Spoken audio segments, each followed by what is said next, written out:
We think we know the Great Depression, a sudden stock market crash, a decade of breadlines. But what if the seeds of this devastation were deliberately sown? What if a financial elite profited from the very collapse that wiped out the wealth of millions? Imagine a system where the rules were rewritten, not to protect you, but to exploit you. Titans of industry gambled with your life savings, insulated from the fallout. This isn't just history, it's a terrifying blueprint for disaster, echoing in headlines today. We'll expose how a seemingly unstoppable economic boom became a carefully engineered bust. Wall Street didn't just witness the erasure of generational wealth, it helped orchestrate it. The answers lie in audacious market manipulation and ruthless greed. To understand the betrayal, we enter the intoxicating 1920s, a time when America seemed to invent the future. Mass production made consumer goods, cars, radios, affordable. Wages rose, fueling national aspiration. Everyone wanted a piece of the American dream. That dream became tied to the stock market. Brokers promised quick fortunes, urging clerks, teachers, and housewives to invest. The New York Stock Exchange was no longer just for professionals. It was a national spectacle, a supposed road to instant riches. But the foundation was shaky. The boom was built on cheap, plentiful credit. People weren't just investing savings. They were borrowing heavily to buy stocks, buying on margin. Put down 10%, borrow the rest. It looked foolproof as long as prices only went up. The powerful bankers and brokers weren't blind to the risks. Some were actively creating and exploiting them. They understood crowd psychology, the allure of easy money, and the inevitable panic. They were laying the groundwork for a financial earthquake. The market's ascent became pure speculation. It was a casino where the house had loaded dice. The core betrayal was the rampant use of pools. These were secret groups of wealthy investors who colluded to manipulate specific stock prices. Here's the trick. Pool members quietly bought up shares. Then they spread rumors and engaged in wash sales, buying and selling to themselves to create the illusion of high demand. Ordinary investors, fearing they'd miss out, would rush in. Once the public drove the price sky high, the pool members would dump their shares, cashing in huge profits. The stock would collapse, leaving the public holding worthless paper. This wasn't a glitch. It was a deliberate legal form of theft. Adding to the danger were complex, opaque investment trusts. These pyramids of companies amplified risk.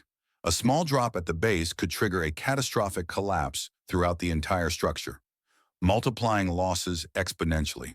The insiders, the bankers, brokers, and elites, took fat fees and commissions, insulated from the risks they promoted. They engineered a symphony of speculation, knowing the majority would pay the ultimate price. The illusion was about to shatter. The breaking point, Black Tuesday and its aftermath. The market fever couldn't last. The underlying economy was stalling. Production outstripped demand. The credit bubble was stretched. Doubt began to spread in the late summer of 1929. The first crack came on Black Thursday, October 24th. Stock prices plummeted. Wall Street titans stepped in, publicly buying shares to project confidence.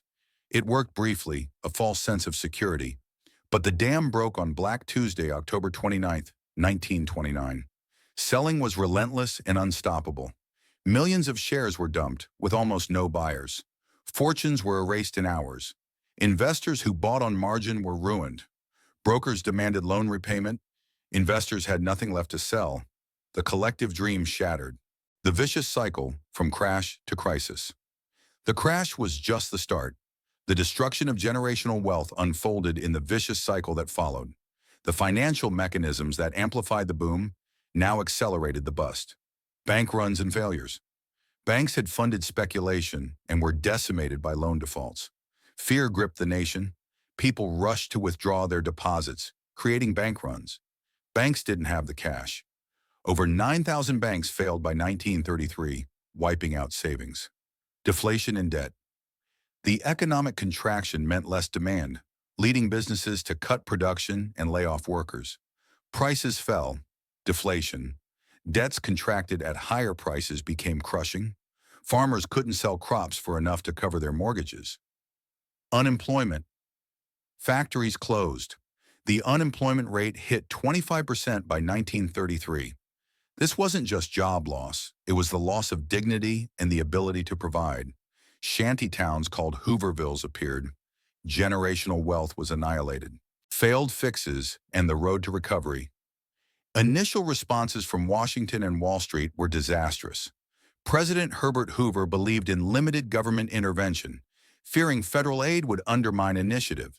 His efforts were too little, too late for the scale of the crisis. Wall Street offered little accountability. The powerful figures who profited from manipulation largely escaped consequence, fueling a palpable sense of injustice. The rich had gambled and walked away.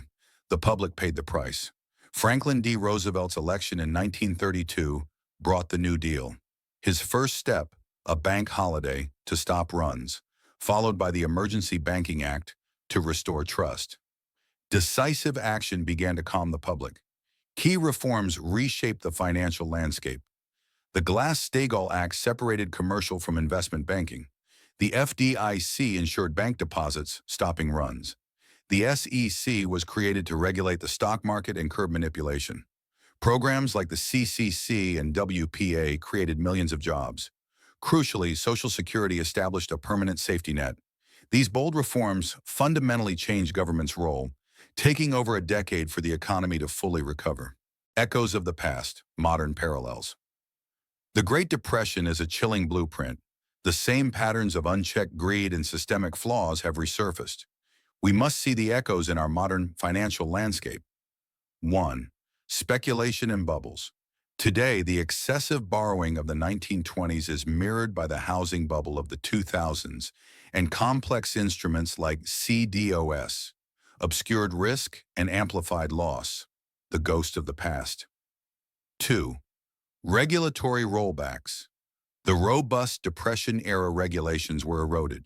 The dismantling of Glass-Steagall, for instance, allowed commercial banks to take on riskier investment activities, directly contributing to the 2008 financial crisis. 3. Too big to fail. Banks in 2008 were deemed so interconnected that their collapse was unthinkable. Bailouts prevented a depression but created a moral hazard. The belief that institutions can take excessive risks, knowing they'll be saved. 4. Income inequality. Like the Roaring Twenties, today's prosperity has flowed disproportionately to the top. In 1928, the top 1% received 23.9% of all pre-tax income. Today, the top 1% own more wealth than the bottom 90%. When the majority lacks purchasing power, the economy becomes vulnerable to shocks. This disparity is not just unfair, it's systemically destabilizing. The patterns are undeniable, and ignoring them is a recipe for repeating history. Lessons learned or relearned. The Great Depression was a trauma that forced a reckoning. Here are the 3 crucial takeaways for protecting your future. Takeaway 1. Shun the illusion of easy money. Promises of instant, high-return fortunes often mask systemic risks designed to benefit insiders. True wealth is built on sustainable growth and skepticism towards speculative mania. Takeaway 2. Regulation is the guardian of stability. The FDIC and SEC are vital. We must insist on strong, vigilant regulatory frameworks to curb predatory practices and maintain a fair playing field. Unchecked power always abuses. Takeaway 3. Inequality breeds instability. Broad-based prosperity is essential for a healthy economy. Policies that support a strong middle class and a safety net are not just moral. They're the economic insurance against catastrophic collapse. The Great Depression was not an accident. It was the predictable outcome of a system exploited by the powerful. The erasure of generational wealth was their final coup. The choice is ours. The warning signs are everywhere. Will we learn from this devastating history? Or are we doomed to watch our own hard-earned wealth vanish into the shadows again? What policy do you think is most crucial to prevent another collapse? Let me know in the comments below. If this exposed a hidden truth for you, hit like, subscribe, and ring that bell to uncover more with us.